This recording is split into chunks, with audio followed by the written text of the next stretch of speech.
मैंने आप लोगों से प्रश्न पूछा था कि इतिहास पढ़ते क्यों हैं। जब तक ये बात आप लोग जानेंगे नहीं तब तक आप लोग इतिहास पढ़ने की तरफ नहीं जाएंगे। कोई भी काम हम लोग करते क्यों हैं, क्यों इसको कर रहे हैं, जब तक आपको पता नहीं है कुछ कीजिएगा। कुछ ना कुछ उद्देश्य होगा ना कुछ उसके बारे में आप जानना चाहेंगे या आगे बढ़ना चाहेंगे उसमें, तभी ना कर रहे हैं। आपको मोबाइल क्यों चाहिए होता है, बच्चे सब जो होते हैं मोबाइल चाहिए, ऐसा क्यों कहते हैं? क्योंकि उन्होंने देखा है मोबाइल चलाते हुए और सब बच्चों को गाना सुनते हुए, वीडियो देखते हुए, तो भी चाहते हैं। तो जब ये सारी चीजें आपके अंदर आ जाएं कि इतिहास से हम लोगों को मिलता क्या है, इतिहास हम लोगों को देता क्या है, अगर ये सारी चीजें अगर आप बढ़िया से जान जाए तो इतिहास में आपकी क्या हो जाएगी, रुचि हो जाएगी। ठीक है, तो एक राजा था, कहानी सुनो पहले। एक राजा था, ठीक है, उसका एक प्रतिद्वंदी राजा भी था, ठीक है, जो उन राजा में लड़ाई भी हुआ करता था। तो अंग्रेज जो है भारत पर क्या किए, आक्रमण किए, ठीक है, उस राजा पे क्या किया, आक्रमण किया अंग्रेजों ने, ठीक है, मान लीजिए। उसके बाद वह राजा जो राजा का दुश्मन था अंग्रेजों से जाके क्या हो गया, मिल गया। अब वो तो राजा और अंग्रेज मिलकर के इस राजा पे जो है आक्रमण चढ़ाई किए और राजा को क्या कर लिए, जीत लिए। ठीक है, इस कहानी से आपको क्या सीख मिलती है? इस कहानी से हमें यह सीख मिलती है कि दुश्मन का दुश्मन दोस्त होता है। दुश्मन का दुश्मन कौन बताया ये बात? इतिहास। कौन बताया ये बात? इतिहास ने क्या बताया कि दुश्मन का दुश्मन जो होता है वो क्या होता है, दोस्त होता है। तो इतिहास यही सारी चीजें आपको बताती हैं कि जीवन आपको जीना है ना, अभी लंबा लेके जाना है, तो इतिहास से ये सारी चीजें हम क्या करें, सीखें। किस राजा के साथ क्या हुआ, उसके भाई ने उसके साथ क्या कर दिया, उसके पिता ने उसके साथ क्या कर दिया, किस राजा ने अपने पिताजी के साथ क्या किया, उसका आगे चल के हश्र क्या हुआ, ठीक है, किस राजा ने धोखेबाजी करके किस राजा को हरा दिया, आगे चल के उसके साथ क्या हुआ। ये सारी चीजें कहां से मिलेंगी आपको? इतिहास से मिलेंगी। कौन सभ्यता कैसे उसका उद्भव हुआ, कैसे उसका विनाश हुआ। तो जब हम विनाश के बारे में पढ़ेंगे कि ऐसे उसका विनाश हो गया, तो फिर हम उससे बचाव के बारे में तो सोचेंगे कि हो सकता है कि कभी ऐसा हो जाए। इतिहास is the most interesting subject, सभी सब्जेक्ट से बढ़िया, लेकिन दिल नहीं लगता है किसी किसी का, क्योंकि यह नहीं जानते हैं कि आखिर हम इसको पढ़ क्यों रहे हैं। मुगल डायनेस्टी, ठीक है ना, बाबर का बेटा हुमायूं, हुमायूं का बेटा अकबर, अकबर का बेटा जहांगीर, जहांगीर का बेटा शाहजहां, ये सारी चीजें क्यों करेंगे इसको? हम देखेंगे कि इन्होंने क्या किया, कि आखिर इनका नाम इतिहास में दर्ज क्यों है, इन्होंने कौन कौन ऐसे काम कर रखे हैं जिनके कारण हम उनको अभी जान रहे हैं। उन सारी चीजों को हम पढ़ेंगे, ठीक है। बहुत सारे ऐसे लोग हैं जिनका अभी भी नाम चलता है, भगत सिंह, सुभाष चंद्र बोस, महात्मा गांधी, पंडित जवाहरलाल नेहरू, इन सभी का नाम चल रहा है, चलेगा, अनंत काल तक चलेगा। उन्होंने क्या किया यह पढ़ेंगे। इसको पढ़ने के बाद हमको ज्ञान आएगा कि हमें भी कुछ ऐसा अगर चलना है, मेरा नाम अगर चलाना है, इस दुनिया में रखना है, तो हम भी ऐसा काम करेंगे। बात समझ रहे हैं? तो यहाँ अगर हम बात करें, अपने चैप्टर की बात करें, तो यूरोप में राष्ट्रवाद के उदय के बारे में बात हम लोग करेंगे। लेकिन इस छोटे से वीडियो क्लिप में हम यूरोप के राष्ट्रवाद में नहीं जा रहे हैं, हम केवल इस प्रश्न का उत्तर ढूंढने का प्रयास कर रहे हैं कि आखिर इतिहास हमारे लिए जरूरी क्यों है। तो थोड़ा बहुत जो मैंने आप लोगों को बताया, थोड़ा सा अनुमान लग रहा है कि आखिर इतिहास पढ़ते क्यों है। दो उपाय है इतिहास पढ़ने का, नंबर लाने का मैट्रिक में। या तो गहन अध्ययन किया जाए, लाइन बाय लाइन पढ़ा जाए, जितने भी ऑब्जेक्टिव टाइप के क्वेश्चन हो सकते हैं सबको घेर लें, या क्वेश्चन बैंक उठाएं और 2011 से लेकर 2023 तक जो भी प्रश्न आए हैं सबको रख लें। दोनों से आपको बेहतरीन नंबर आएंगे। लेकिन पहला वाला जो मेथड है ना बाबू, उसमें थोड़ा सा आपको ज्यादा एफर्ट लगाना पड़ेगा, ज्यादा मेहनत करनी पड़ेगी, है ना। और दूसरा वाले में एकदम रट्टा मारना है, 2011, 2012, 2013, लेकिन उससे आपको ज्ञान नाम की कोई चीज नहीं मिलेगी।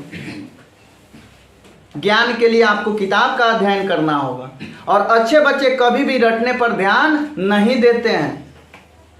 हमने भी कभी रटने का अनुमोदन नहीं, पता नहीं कैसे लोग 2011 से लेकर 2022 तक, 2023 तक बिना किताब पढ़े रट लेते हैं। हमसे तो नहीं हुआ, और नहीं हम चाहते हैं कि मेरे स्टूडेंट ऐसा करें। हम लोग लाइन बाय लाइन पढ़ेंगे, एक एक लाइन में आपका साथ देंगे, हम एक एक लाइन पढ़ाएंगे, ठीक है ना। और एक एक लाइन का अर्थ भी समझाएंगे आप लोगों को। जिसको जो मन में जो भी प्रश्न आएंगे अपने से संबंधित या उस पाठ से संबंधित या उस लाइन से संबंधित, वह हमसे प्रश्न पूछेगा, हम उसको अपने हिसाब से समझाएंगे भी, ठीक है ना। तो यह बात हुई कि हम लोग इतिहास पढ़ेंगे कैसे, ठीक है ना। इसके पहले वाले किसका जवाब था कि इतिहास क्यों पढ़ेंगे, तो आपको मैंने बताया कि इतिहास से बहुत सारी चीजें हमको सीखनी है। एक बुद्धिमान इंसान किसे कहते हैं?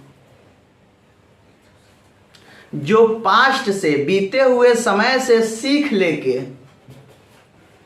वर्तमान में कार्य करता है, उसी का भविष्य उज्जवल होता है।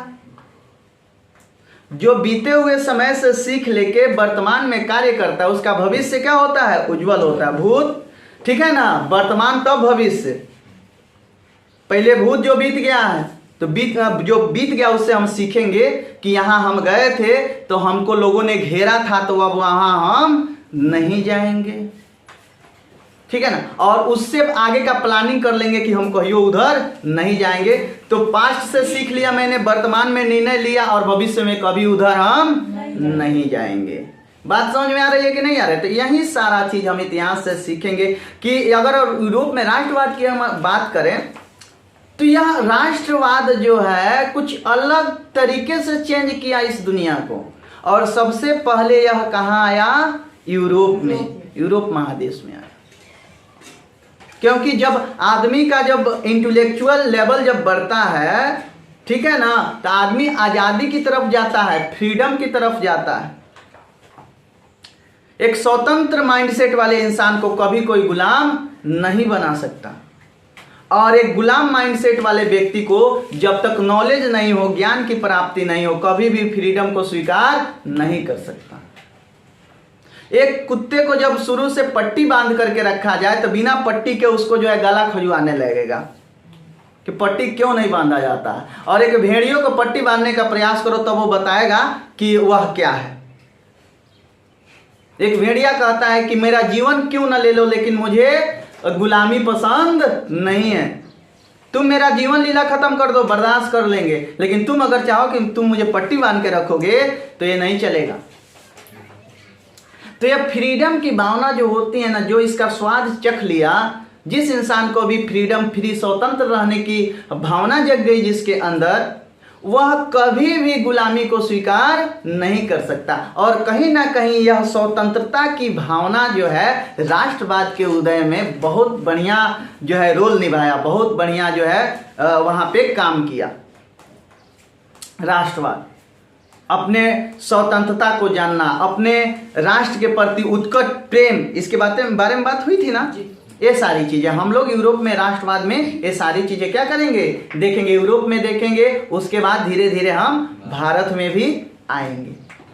भारत ने सदियों सदियों से अंग्रेजों की जो है गुलामी को सहा, ठीक है। उसके बाद धीरे धीरे लोगों में राष्ट्रवाद की भावना जगी। अब देखिए क्या राष्ट्रवाद क्यों जगा होगा? लोगों में स्वतंत्रता की भावना जगी होगी कि मेरा खेत है, इसके मालिक हम हैं, तो भाई फसल काट के अंग्रेजों को क्यों दे दें? यह भावना जगी होगी लोगों में। लोगों ने धीरे धीरे इसको जो है आगे बढ़ाया होगा। लोगों ने इसके विरोध में आवाज उठाई होगी। कितने लोगों को पीटा गया होगा, बहुत सारे लोग मारे गए होंगे अंग्रेजों से लड़ाई में। तो ये सारी चीजें हमको जानना चाहिए कि नहीं जानना चाहिए? हम भारतवासी हैं तो आखिर भारत में क्या क्या हुआ, ये सारी चीजें हम जानेंगे। अगर इतिहास के आप विद्यार्थी आगे चल के बनोगे, इंटर में अगर इतिहास आप लोगे तो आप शुरू से पुनः सारी चीजें पढ़ोगे और बढ़िया विस्तृत तरीके से पढ़ोगे। दुनिया का उद्भव कैसे हुआ, क्या क्या हुई, कौन सभ्यता आया, कौन सभ्यता विनष्ट हुआ, ठीक है ना, कौन सभ्यता कितना अच्छा था, कौन सभ्यता कितना दिन तक चला, उसके लोग कैसे थे, उनके घर कैसे होते थे, ये सारी चीज। जैसे दादी माँ कहानी सुनाती है ना, ये सारी की सारी क्या है? कहानियां हैं। कौन राजा हुए, कोई उस राजा के साथ किसने विश्वासघात किया, उस राजा में कौन कौन सी ऐसी गलतियां थी कि वह लड़ाई में हार गया। तो ये सारी गलतियों को हम लाइन बाय लाइन क्या करेंगे? देखेंगे, तो अपने जीवन में भी उतारेंगे कि इस राजा ने जो जो गलतियां कर रखी हैं वो तो हम नहीं करेंगे। है कि नहीं है? तो थोड़ा थोड़ा आप लोगों को दिमाग में जा रहा है कि नहीं जा रहा है कि हम जो है इतिहास क्यों पढ़ते हैं और क्यों पढ़ेंगे? बुझा रहा है बात कि इतिहास हम लोग क्यों पढ़ने वाले हैं? क्योंकि हम लोगों को पास्ट से, बीते हुए समय से हम लोग को नॉलेज गेन करना है और अपना भविष्य क्या करना है? सुधारना है। इसलिए हम इतिहास पढ़ेंगे। इस छोटे से वीडियो क्लिप में बस इतना ही। हम कल से यूरोप में राष्ट्रवाद देखेंगे। तब तक अपने दोस्त और होस्ट को दीजिए इजाजत। जय हिंद।